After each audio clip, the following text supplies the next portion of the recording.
Eu sou o professor Wesley Góes, da Universidade Federal da ABC, e este é mais um vídeo auxiliar da disciplina Projeto de Elementos Estruturais de Aeronaves 1.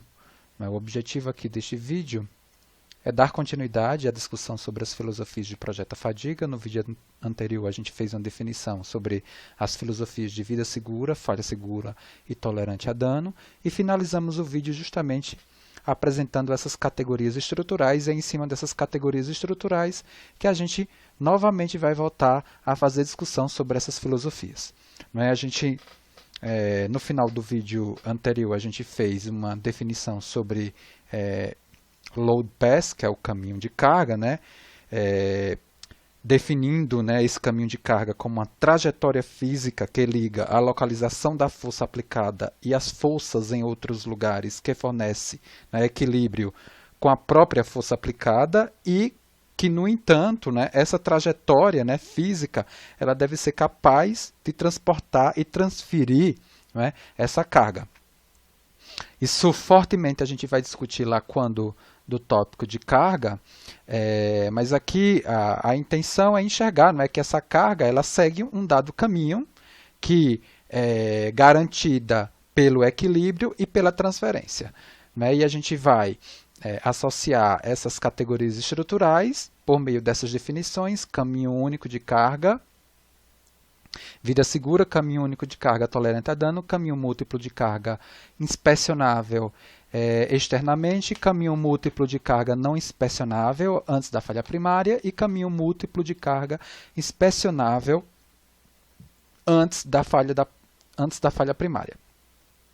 Então, a primeira categoria, que é o caminho único de carga, vida segura, por exemplo, é o trem de pouso. Se vocês visitarem lá a AC, a Circular Consultiva 25711D, já a gente abre ela aqui, vocês vão ver possivelmente, vocês vão encontrar possivelmente que para o trem de pouso a gente não consegue aplicar, por exemplo, a tolerância a dano.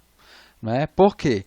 Porque veja que o tamanho crítico, aqui eu fiz, por exemplo, uma análise de propagação de trinca para o trem de pouso, e o tamanho crítico de trinca ele é alcançado primeiro do que o tamanho detectado em serviço, por meio de uma estratégia de inspeção que seja aplicada. Eu não consigo. Então, não dá para aplicar tolerância a dano, por exemplo, aqui no trem de pouso. Então, o trem de pouso, a filosofia de projeto dele é vida segura.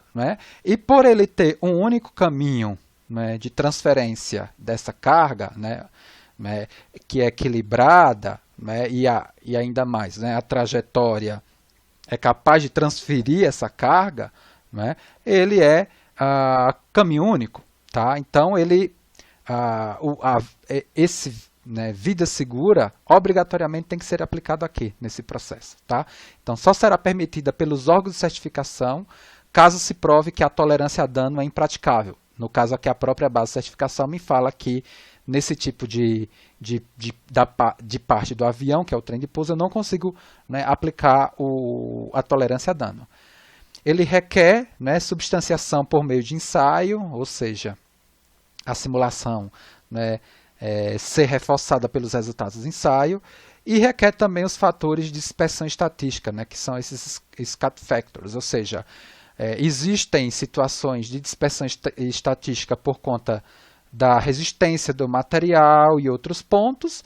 Então, geralmente, aquele resultado tomado para uma dada decisão de engenharia tem que ser dividido por 2, por 3, depende do fator que a base de certificação me impõe. Por exemplo, vamos supor que eu teria que fazer um programa de dispersão para essa quantidade aqui de ciclos ou de voo, dada pela análise, mas por conta dessa dispersão estatística, a base de certificação me pede para eu dividir por 2, por exemplo, o início da ação dessa inspeção. Então, sei lá, ao invés de analisar aqui, eu vou ter que analisar muito antes, ou seja, a favor da segurança.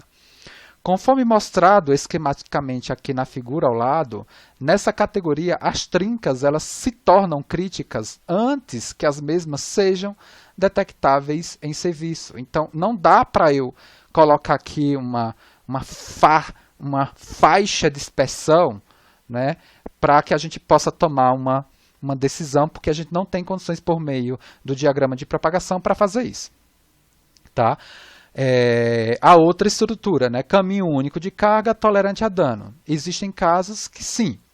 Né? No exemplo do painel integral, assume-se que o caso B aqui, a trinca é detectável de forma que períodos de dispersão razoável sejam estabelecidos. Na verdade, eu tenho dois painéis aqui, duas seções de asa, uma que não é tolerante a dano porque ela foi feita de um material cuja o tamanho de trinca crítico, né, me dá uma condição que ela não pode ser inspecionável, por exemplo, aqui externamente. Então, esse daqui, né, eu não consigo. Mas nessa situação aqui, simplesmente mudando o material, o tamanho crítico de trinca, né, alcançado aqui, por exemplo, nessa situação, ela é inspecionável externamente, ou seja, nessa região aqui, ó, não é? Ou seja, existe, tá, um período aqui de crescimento onde eu posso tomar uma ação de reparo ou de substituição a partir da condição detectável da trinca. Tá? E é caminho único de carga porque esse painel aqui está feito de uma forma monolítica. Né? Tudo bem? Caminho múltiplo de carga, né, inspecionável externamente. Na verdade, essa configuração ela é recomendada, né, para a maioria dos componentes. Né, é recomendável para a maioria dos componentes estruturais, né, de asa, fuselagem, empenagem. Né. A figura ilustra a redundância através do revestimento externo. Então, aqui eu tenho um reforço. Eu posso perder esse reforço. Né, a trinca se propaga aqui para a skin e eu consigo, por meio, né, da inspeção, da visualização, né, externa aqui da trinca, né, na skin, tomar uma ação, né, de reparo aí, e olhando o diagrama de propagação, né, eu tenho a falha, né, da estrutura primária, que é o membro de reforço. Depois eu passo para a falha, né, na skin, e eu consigo aqui ter um intervalo, né, seguro de crescimento de trinca, onde eu posso localizar aí a minha ação, né, de reparo ou substituição. Eu tenho, né, caminho múltiplo de carga não inspecionável externamente. Né, essa situação aqui, ó, eu tenho essas lugs aqui que estão presas por um prendedor, aqui por um pino, e aí eu não consigo, né, com essa configuração aqui, mesmo tendo caminho múltiplo de carregamento, conseguir inspecionar internamente. Né? Então, é isso que ele fala. No exemplo, o elemento primário será muito difícil de se detectar algum dano e o intervalo de inspeção será baseado na vida, né, de um deles, né, que ele está chamando aqui, né, de secundário. Ele está chamando esse de primário e esse outro aqui, essa outra lug aqui, de secundário. Considerando o dano prévio nesse elemento, que é no primário, e fazendo a redistribuição de carga. Então, a análise é feita da seguinte forma. Eu vou assumir um dano prévio aqui, né, nesse primário, ele vai falhar. Para o elemento secundário, eu vou assumir aqui um dano inicial para uma situação, né, de um ciclo, de uma vida, que ele fala aqui de uma vida. E aí eu considero sim a análise de propagação nesse outro elemento, agora, que é o elemento secundário, e eu vejo que eu tenho aqui uma região ainda segura, né, para definir aí uma ação de troca, por exemplo. Né? Não dá para fazer um reparo aqui de... Tá, não sei se dá, mas é trocar. E aí eu tenho caminho múltiplo de carga inspecionável antes da falha primária. Né? É uma situação diferente da anterior, porque essa daqui eu não consigo ver o dano, né? E essa daqui eu consigo ver. Né? Por isso que essa situação é somada. Né? A região aqui, né? A região de crescimento seguro, ela é somada. Né?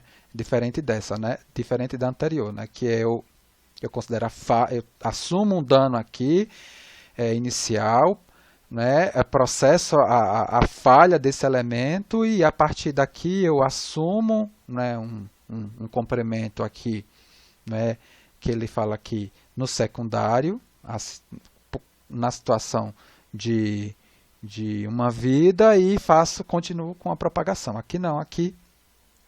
E aí o intervalo desse outro aqui, ele fica só, né, aqui, enquanto esse não, né? Esse já da situação detectável do primário, eu já considero ele, né, dentro do meu intervalo aí seguro para a tomada de decisão. Então, só para resumir essa questão do tamanho de trinca detectável e período de dispersão, eu trago aqui essa figura, né, que ela contextualiza várias metodologias de detecção de trinca e a condição econômica associada a elas, né? Ou seja, tecnologias mais, vamos dizer assim, mais robustas no sentido de detectar trincas menores, elas vão ser mais caras, né? Tá? E eu posso ter até a metodologia visual, mas a metodologia visual, vocês vejam aqui que ela está mais próxima, aqui do tamanho de trinca crítico, né? Então, o que geralmente, né, as equipes de engenharia vão fazer é justamente posicionar, tá, esse intervalo de dispersão seguro para que ele não seja tão caro, né? Mas também que ele não seja tão perigoso. Tudo bem? E por fim, a gente vai aqui, reforçar de novo essa circular consultiva, que é importantíssima e de leitura, assim, leitura obrigatória, a gente não tem que fazer, tem que ler. E essa circular consultiva, ela vai me dar, né, vamos dizer assim, elementos para que eu possa entender desse parágrafo aí da certificação, desse parágrafo 25571, tá? E é nessa circular consultiva que a gente vai ter as definições aqui, né, os critérios para definir a seleção dos elementos principais estruturais. Por exemplo, né, os elementos sobre tensão normal ou cisalhamento elevados, por exemplo, isso daqui a gente enxerga onde? No relatório estático. Né? No relatório estático, né, é o relatório que vai me dar esses elementos. Né? Igualmente, a baixa margem de segurança sobre carga estática, está lá no relatório estático.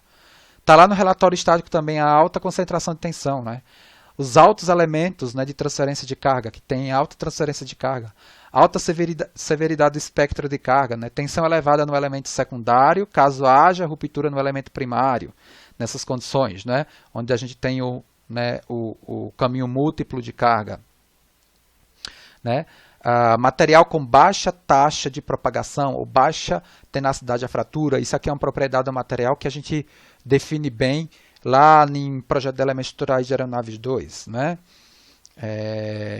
Mas quem já fez técnicas de análise estrutural e projeto também, o professor possivelmente ele já, né, fez uma apresentação bem resumida sobre essa propriedade. Ou também vocês podem ter visto em materiais das propriedades, eu não sei. Mas quem não tiver ideia do que é isso, a gente pode discutir. Tá? Áreas propensas a danos acidentais, resultados de ensaio em componentes e resultados de ensaios em escala real, que são os full scales. Aí a gente tem aqui, né, nessa circular consultiva, quais são os elementos estruturais principais das asas e empenagens. Por exemplo, superfície de controle, slats, flaps e seus sistemas mecânicos e ligações, painéis reforçados integrais, acessórios primários, emendas principais, revestimentos e reforçadores ao redor de aberturas ou descontinuidades, combinações de revestimento reforçador, flanges de longarina, almas de longarina. Todos esses elementos a gente precisa estudar, né? E caracterizá-lo como elementos principais estruturais, né? Porque se a gente perde essas coisas, tá? Muito possível a gente perde, né, a estrutura, a submontagem, a montagem como um todo e assim por diante, né, a aeronave. Fuselagem, cavernas circunferenciais e revestimentos adjacentes, cavernas próximas às portas, janela de cabine de pilotagem, cavernas de pressão, revestimento ou qualquer elemento de reforço ao redor de aberturas, revestimento, emendas ou ambos sobre cargas circunferenciais, revestimentos, emendas ou ambos sobre cargas longitudinais, revestimentos e reforços em portas ou tampas de inspeção, reforços em janelas, trem de pouso e seus acessórios, berços de motor. Tudo bem? Então, com isso, a gente finaliza, tá? Esse tópico sobre esse resumo de filosofias de projeto, a fadiga. E eu só quero aqui reforçar novamente o local, né, desse AC, né, desse AC aqui, desse circular consultiva do 25571, né, do requisito 25571. Vocês lembram? Ele está aqui, ó, né, no site da FAA. Vou voltar aqui. No site da FAA, eu procuro aqui, vou voltar. Eu acho que em um vídeo eu já apresentei isso, mas eu vou voltar, né? Vamos lá para o site inicial. Eu procuro aqui no site da FAA justamente essas circulares consultivas. E nessas circulares consultivas eu vou procurar o parte de interesse e buscar aqui essa que está associada à tolerância a dano. Está aqui, ó. Perfeito? É um site que você pode também explorar bastante, né? Ele tem muito material, não é? Ou seja, eu recomendo, tá? Isso daqui é leitura obrigatória. Eu vou colocar até isso aqui lá no Moodle, tá? A gente tem handbook, manual, tá? Vocês, né, podem explorar bastante aqui o site da FAA, né? Baixar material aqui, ó, aviação, né? E aí vocês exploram esses materiais aqui que pode até ajudar aqui no entendimento da disciplina. Tudo bem? Ó, muita coisa aqui para se pesquisar, para se estudar, tá? Dentro do nosso tópico, tá, de estudo. Perfeito? Então, até o nosso próximo vídeo.